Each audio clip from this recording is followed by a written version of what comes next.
Throughout history, food has served as subject matter, inspiration, and of course sustenance for artists. Food has also been the art on a number of occasions. Today we're going to explore the recipes of an artist who closely identified herself with her birth country of Mexico, its history, its vivid colors, and most certainly its food. You may have heard of her.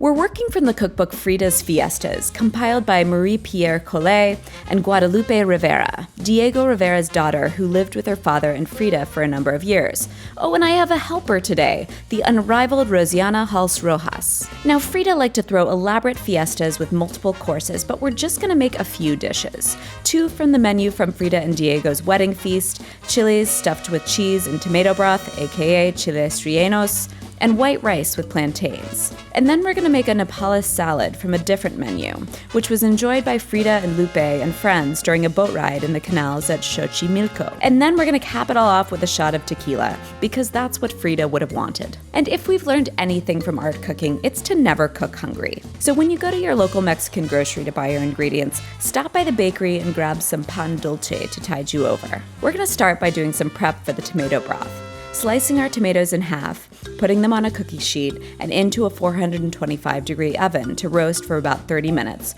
or until they look good and smell really tomatoey. Then we thinly slice an onion, showing off our middling but sufficient knife skills. And we give the same treatment to 2 carrots. Knife work moderately improved but still not great. Then we move over to the stovetop and get going on roasting our poblano peppers for our chiles rellenos, which we're going to do directly over the gas flame, using tongs to awkwardly turn them this way and that until all sides are blackened and blistered. When I roasted chilies for our O'Keeffe video, I pained many of you by subbing poblanos for New Mexico chilies, which I now know is sacrilege, but I couldn't help because I couldn't find them. Anyway, last time I roasted them in the oven, but it made them kind of fall apart, and this way they stay together a little better. And once they're blackened all over, put them into a bowl and cover them to steam so that the skin loosens. This is going to take a million years, even using 2 burners at a time, so let's throw to story time. Frida Kahlo did depict food in her paintings at times, still lifes of brightly colored fruits, cut open and displayed in such ways that they were often interpreted as erotic. But she's mostly known for her outstanding portraiture,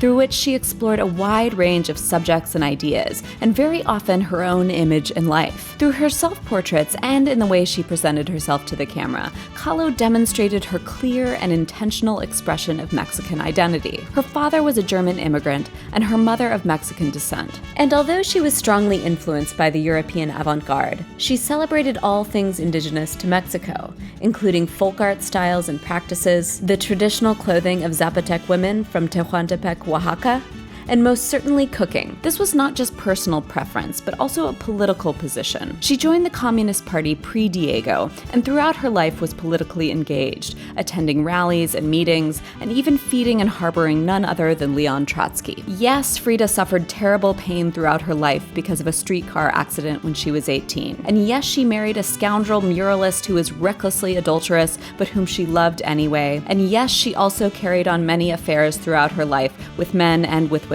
And if you want more of that, go watch the movie. Today we're exploring Kahlo's celebratory approach to meals and to life.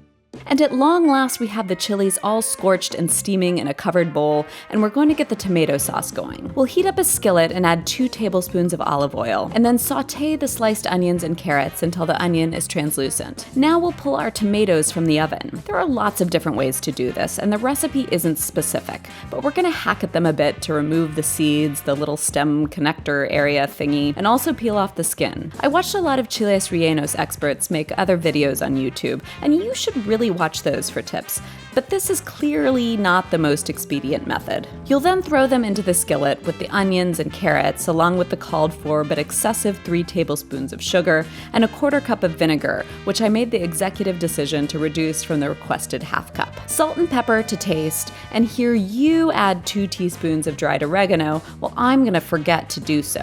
Let that cook down, and then put on a big pot of water to boil for the nopales. It's now time to prep for the white rice, which you'll do by grating half of a small small onion, or a quarter of the monster onions we have here in the US, bred by experts at Monsanto. This one's a real tearjerker, by the way. We're weeping as much or more than these coconuts she painted in 1951. Then we grate a garlic clove into the mix and set it aside. While we're at the cutting board, let's prep the nopales. We're asked to remove the needles, and I'm going to do that by using a trick I learned from You Suck at Cooking, by whacking them firmly with a pan. See?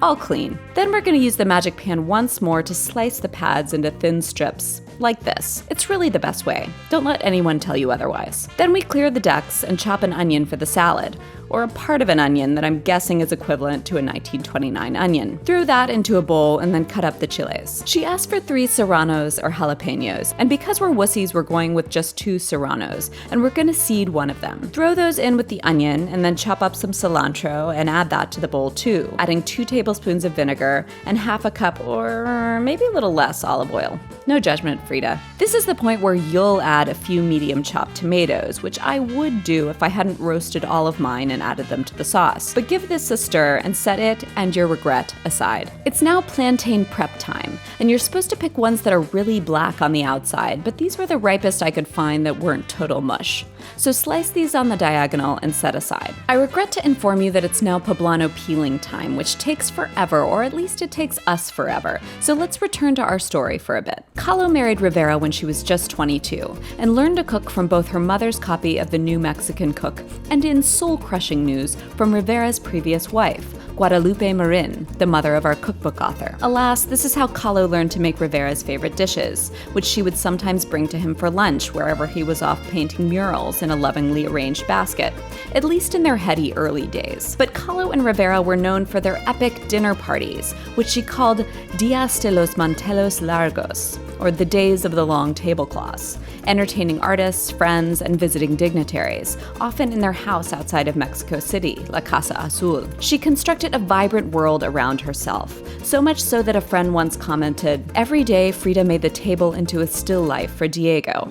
I think it's fair to say he was pleased with her cooking. And after we're all peeled, you're gonna make an incision in the side of each chile and scoop out the seeds and veins to the best of your ability. This also takes forever, so let's speed it up. When those are done, clean up the copious mess it makes and move back over to the cooktop, where your tomato sauce has cooked down quite nicely. Throw the nopales slices into the boiling water, which we're instructed to do to remove the slippery coating, and cook until tender. For the white rice, heat a pan and add 3 tablespoons corn oil, then a cup of rice. This is jasmine, but it doesn't specify. Sauté the rice for a minute or so, and then add the grated onion and garlic. When it sounds like sand as it's stirred, they say, add a celery stalk, 2 cups of broth, I'm using vegetable, but she asked for chicken, and the juice of half a lime. You'll notice that our menu today is vegetarian, and that's because we're still making amends for our horrendous futurist meat sculpture. But Frida ate a ton of meat, and the dishes we're making would have been accompanied by various forms of protein, like a turkey or duck mole or a braised pork stew, or both. Bring the rice to a boil, cover to reveal your camera setup, and lower the heat, simmering until the rice is tender, about 20 minutes. Hi, camera. You're doing a great job. At this point, I realize our tomato broth isn't at all broth-like, so I follow the instruction of the Chiles Rellenos YouTube experts, dump everything into a blender, and puree, returning it to the pan like nothing ever happened. There. Much more broth-like. Our nopales are now good and tender, so we pull them out, rinse them in cold water, and wrap them in a dish towel that has also been soaked in cold water. Squeeze that and then allow it to drain. This is all to make them less slippery. It's now serious Chiles Rellenos production time, and while Rosianna stuffs each of the chiles with queso fresco, I'm making the batter we'll dip them in. Separate the yolks from the whites of 5 eggs, and then beat the whites at a high speed. While that's happening, whisk the yolks with a pinch of salt. When the whites hold stiff peaks, yeah, that'll work.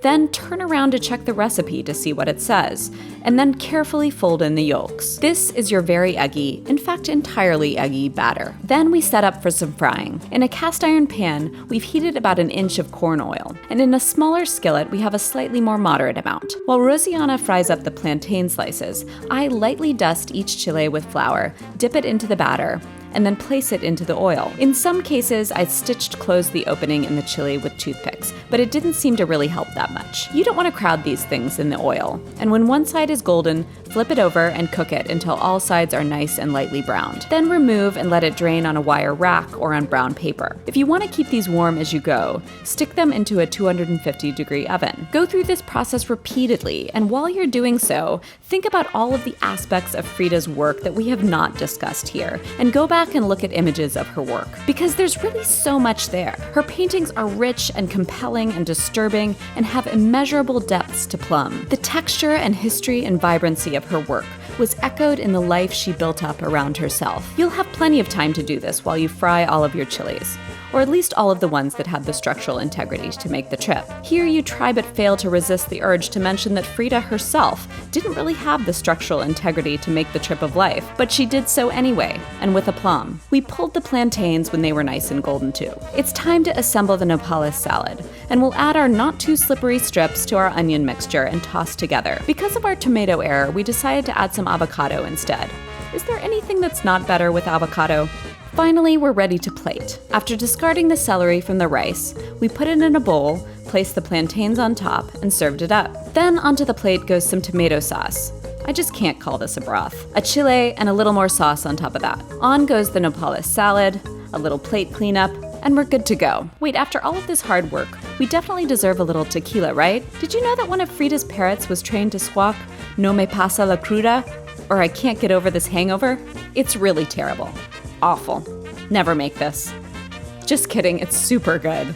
You should make this and have a day of the long tablecloths and share it with your friends and family, as Frida would have. And to close, I shall invoke one of the last paintings Frida ever made. Viva la vida. This episode is supported in part by viewers like you through Patreon, a subscription-based platform that allows you to support the creators you like in the form of a monthly donation. Special thanks to our Grandmaster of the Arts, Indianapolis Homes Realty.